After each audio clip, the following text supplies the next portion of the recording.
यावर्षी खरं तर खूपच वेळेआधीच पाऊस सुरू झाला. म्हणजे अजून सुट्ट्याच चालू होत्या तोपर्यंतच पावसाळा सुरू झाला.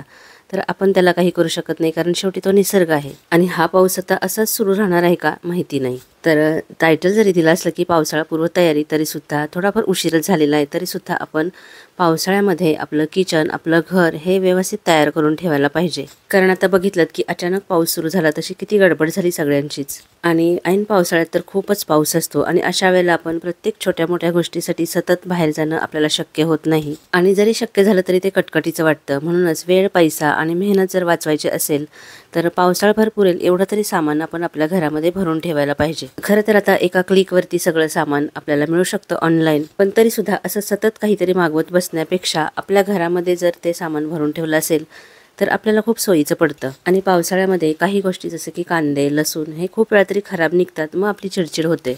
त्यामुळे पावसाळ्याआधी ॲटलिस्ट आपलं किचन तरी आपण व्यवस्थित सेट करून ठेवायला पाहिजे. परवाच मी एका ठिकाणी वाचलं की ज्या स्त्रीला तिचं किचन मॅनेज करता येतं ती तिचं अख्खं आयुष्य मॅनेज करू शकते. खरंच होम मॅनेजमेंट करणं खरंच अवघड असतं. एक गोष्ट मात्र खरी आहे की आपलं किचन जर व्यवस्थित सेट असलं ना की आपलं पूर्ण घरच व्यवस्थित असल्यासारखं वाटतं. परवाच मी तुमच्याशी शेअर केलं व्हिडिओमध्ये की मी डीमार्टमधून सामान आणलं आहे की जे 3-4 महिने एवढा पुरेल. याच्या व्यतिरिक्त सुद्धा काही गोष्टी असतात की ज्या आपण भरून ठेवायला पाहिजेत पावसाळ्यापुरत्या तरी. पावसाळ्यामध्ये भाज्या वगैरे खूपच कमी येतात किंवा आल्या तरी त्या चांगल्या नसतात. त्याच्यामुळे कडधान्य आपल्या घरामध्ये भरून ठेवलेलं असायला पाहिजे. तर मूग, मटकी, डाळी ह्या ज्या बेसिक गोष्टी आहेत ना तर त्या घरामध्ये भरून ठेवलेल्या असल्या की बरं पडतं. तर मी काय केलेलं की गावी गेलेले तर गावी जायच्या आधीच किचन आहे ते व्यवस्थित साफ करून घेतलं आणि हे जे डबे वगैरे आहेत ना तर ते सुद्धा घासून वगैरे ठेवलेले. म्हणजे आल्यानंतर जेव्हा हे सामान आपण भरतो ना तर तेव्हा पटपट हे सामान भरता येतं. नाहीतर काय होतं, ते सामान आणून बरेच दिवस मग असंच इकडे तिकडे पडून राहतं. तर यावेळेला मी पहिल्यांदाच डीमार्टमधून कडधान्य आणलेत, पण मला काही ती एवढी बरोबर वाटत नाही. हे बघा, हे आहे ते इथल्या लोकल मार्केटमधून घेतलेला अख्खा मसूर आहे आणि तो दुसरा जो आहे तो डीमार्टमधला. पण मला तरी इथला लोकल मार्केटमधलाच चांगला वाटला.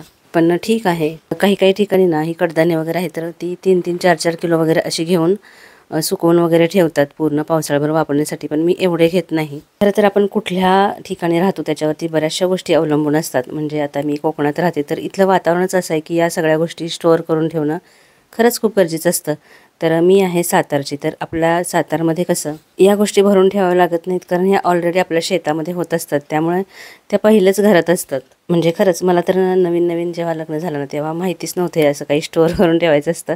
कारण ऑलरेडी घरामध्ये आपल्या सगळी धान्य म्हणजे गहू, ज्वारी, तांदूळ वगैरे सगळं ऑलरेडी घरामध्ये शेतात पिकलेलं असायचं. त्यामुळं असं काही प्रश्न आला नव्हता स्टोअर वगैरे करून ठेवण्याचा. पण बघा, आपण सुद्धा इतरांचं बघूनच शिकत असतो. तर जेव्हा मी इकडं आली तेव्हा त्याच्यानंतर मी बघितलं शेजारी किंवा ओळखीचे वगैरे तर हे असं सगळं धान्य, कडधान्य वगैरे भरून ठेवत होते. आणि इकडे तशी गरजसुद्धा आहे, कारण पाऊसच एवढा पडत असतो. आणि खरं सांगायचं तर पूर्वीच्या म्हणजे अगदी एक 10 वर्षापूर्वी आणि आत्ताच्या सगळ्याच एकंदरीत गोष्टींमध्ये खूप फरक आहे. तेव्हा गोष्टी सहजासहजी मिळत नव्हत्या आणि आता त्या एका क्लिकवरती सुद्धा मिळतात. पण मला असं वाटतं की ही एक सवय चांगली आहे. त्यामुळं पावसाळ्यापूर्वी थोडीशी तरी तयारी ही अशी करून ठेवते.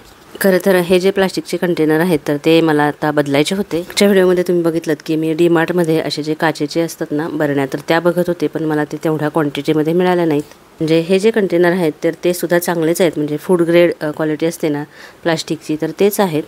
तरी सुद्धा आता 4-5 वर्ष झालेत, त्याच्यामुळे मग आता हे बदलायचे होते. बघूयात, आपल्या एका मैत्रिणीने सजेस्ट केलेत की मिशोवरती चांगले आहेत. तर तसं तर मी मिशोवरून अजून काही तसं मागवलेलं नाही, पण बघेन. म्हणजे फक्त डेकोरच्या वस्तू असतात त्या मागवल्या होत्या मिशोवरून, पण दिवाळीमध्ये.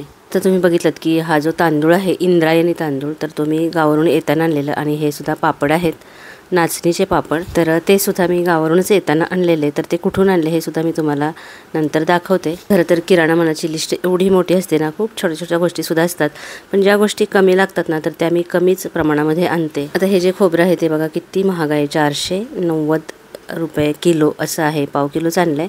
आणि इकडे खरं तर ना खोबरं वगैरे सुद्धा सुकून वगैरे उन्हामध्ये ठेवतात, पण तेवढा काही वेळ पण नव्हता आणि एवढं पण जास्त खोबरं वापरत नाही. आणि साखर तर काय घरचीच असते, त्यामुळं आत्ता ती आणलेली नाही, आधीच आणलेली होती आणि ती काही जास्त लागत पण नाही. तर मगाशी मी जो गूळ दाखवला ना तर तो सेंद्रिय गूळ होता.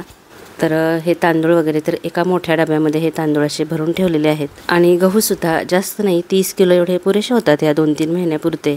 आधी ना मी वर्षभर पुरतील एवढे गहू घेऊन ठेवायचे, पण आता नाही. कारण की काय होतं, थोड्या दिवसानंतर त्याच्यामध्ये टोके वगैरे होतात आणि मग ते आपल्याला साफ करत बसायला लागतं आणि मग त्याच्यामध्ये खूप जास्तीची एनर्जीसुद्धा वाया जाते. पण पावसाळ्यापुरते एवढे ठीक आहेत. तर आता मी तांदूळ कुठून आणले तर ते दाखवते. तर इथं ना इंद्रायणी तांदूळ खूप चांगला मिळतो. म्हणजे इथंच शेतामध्ये पिकवलेला असतो आणि इथंच ते विकतात.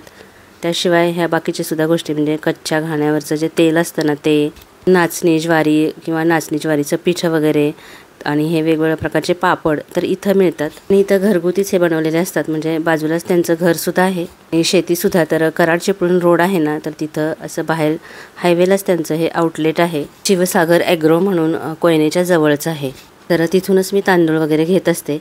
त्याच्यानंतर आपल्याला सगळ्यात जास्त लागणारी गोष्ट म्हणजे कांदे आणि लसूण.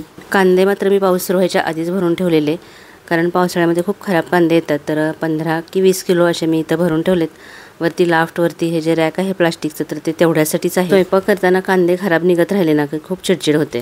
तर गावाला काही मी जास्त दिवस गेले नव्हते, एक 3-4 दिवस गेलेले. तर जायच्या आधी मी हे किचन असं स्वच्छ करून ठेवलं होतं, कारण मग आल्यानंतर आपल्याला कंटाळासुद्धा आलेला असतो कुठून आल्यानंतर. आणि आल्यानंतर म्हटलं की आपल्याला जर सामान वगैरे सगळं भरायचं असतं तर ते सुद्धा पटापट भरता येतं.